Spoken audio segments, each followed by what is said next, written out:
দীর্ঘ অপেক্ষার অবসান ঘটিয়ে ১৯ বছর পর নিজ জন্মভূমিতে পা রাখবেন বিএনপির ভারপ্রাপ্ত চেয়ারম্যান তারেক রহমান। তার আগমনকে ঘিরে বগুড়া শহরে সাজ সাজ রব, আবেগ উচ্ছ্বাসে মুখর নেতাকর্মীরা। পাশাপাশি বিভিন্ন শ্রেণী পেশার মানুষ প্রিয় নেতাকে এক নজর দেখার অপেক্ষায় গুনছেন প্রহর। একসময় নানা বৈষম্যর শিকার বগুড়ার অর্থনীতির চাকা বদলে দিয়েছিলেন তারেক রহমান। শহীদ জিয়াউর রহমান মেডিকেল কলেজ হাসপাতাল, শহীদ মুক্তিযোদ্ধা Chandu cricket stadium, Bogura nursing college শহরে গ্যাস সংযোগ, প্রধান সড়ক সম্প্রসারণ, শহীদ জিয়াউর রহমান আজমা হাসপাতাল ও বায়তুর রহমান সেন্ট্রাল মসজিদ সহ সকল উন্নয়ন অবকাঠামো আজও তার স্মৃতি বহন করছে। এসব প্রতিষ্ঠান নতুন করে সাজানো হচ্ছে তার আগমনকে কেন্দ্র করে। তিনি বাইরে থেকেও বিএনপির মতো এত বড় একটা দলকে সুসংগঠিত করে রেখেছেন। আমি মনে করি বাংলাদেশের সমস্ত রাজনৈতিক নেতা তার কাছে রাজনৈতিক কৌশলে পরাস্ত। তারা খুব খুশি, আমরা তো বগুড়ার ছেলেপেলে, আমরা চাই ভাই আমাদের মাঝে থাক, ভাই আসলে আমাদের খুব ভালো, ভাই আসলে আমাদের কর্মস্থল বাড়বে, ভাই আসলে আমাদের আরও অনেক রকমের উপকার হবে, আমাদের বগুড়ার উন্নতি হবে। তিনি আমাদের বগুড়ার সন্তান। দীর্ঘ নির্যাতনের পরে উনি আবার বগুড়ায় আসতেছেন। আমরা বগুড়াবাসী হিসেবে অনেক ধন্য যে আবার তাকে আমরা বগুড়ায় পাচ্ছি।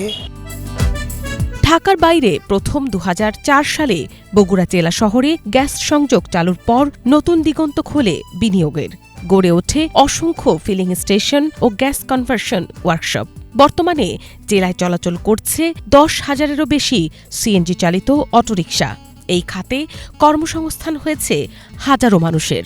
বিগত সরকার তো এখানে কিছুই করে নাই ধরতে গেলে, তাহলে উনি যখন আসছে তাহলে আমাদের জন্য নিশ্চয়ই কিছু না কিছু তো অবশ্যই করবে, এবং বগুড়ার উন্নয়ন যেরকম ভাবে হয়। বগুড়ার ছেলে সে তারেক জিয়া, সে কতটা উন্নতি করবে সে জানে না, আপনারা সবাই তো জানেন।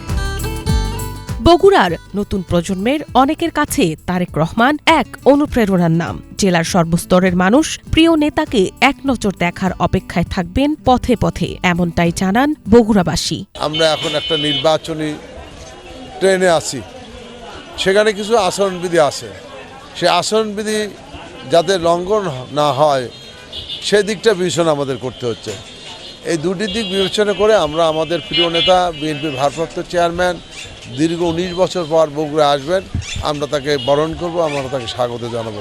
তো বগুড়ার নেতাকর্মী এবং সাধারণ মানুষের ভিতর অত্যন্ত স্বস্ফুর্ততা, যেমন ২৫শে ডিসেম্বর আমাদের ভারপ্রাপ্ত চেয়ারম্যান তারেক ভাইয়ের যে স্বদেশ প্রত্যাবর্তন দিনে যেমন একটা সারা দেশ যেমন আনন্দিত হয়েছিল, সারা দেশের নেতাকর্মী সাধারণ মানুষ যেমন ঢাকায় ছুটে গিয়েছিল, তেমনি আজকে গাবতলী বলেন, বগুড়া জেলা বলেন, সবটা উপজেলায় থেকে সর্বোচ্চ নেতাকর্মী এবং সাধারণ মানুষের স্বস্ফুর্ততা থাকবে এবং ঐতিহাসিক দিন হিসেবে ওই দিন পালন হবে। তারেক রহমান ফিরবে তার নিজের জন্মভূমি এবং তার সংসদীয় আসন বগুড়া ৬।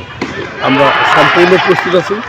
ইনশাআল্লাহ তিনি আসলে আমরা তাকে সব রকমের সেফটি সিকিউরিটি দিয়ে পাশে থাকবো, প্রশাসন থাকবে, আর আমরা বগুড়াতে তাকে স্বাগত জানিয়ে বগুড়ার সমস্ত কার্যক্রম শেষে তাকে এখান থেকে আবার যাওয়ার রাস্তায় তুলে দিয়ে আমরা ঘরে ফিরব।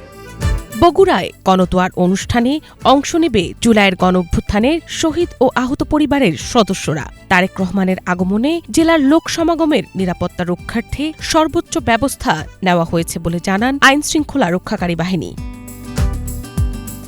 দলীয় সূত্রে জানা গেছে ১১ জানুয়ারি সকালে গুলশান বাসভবন থেকে যাত্রা শুরু করবেন তারেক রহমান। গাজীপুর, টাঙ্গাইল ও সিরাজগঞ্জে পথসভায় অংশ নিয়ে বগুড়ায় পৌঁছাবেন তিনি। রাত্রিযাপন শেষে ১২ জানুয়ারি কেন্দ্রীয় ঈদগাহ ও সেন্ট্রাল হাই স্কুল মাঠে গণদোয়া অনুষ্ঠানে অংশ নেবেন Tarique Rahman. Bangla Vision news desk.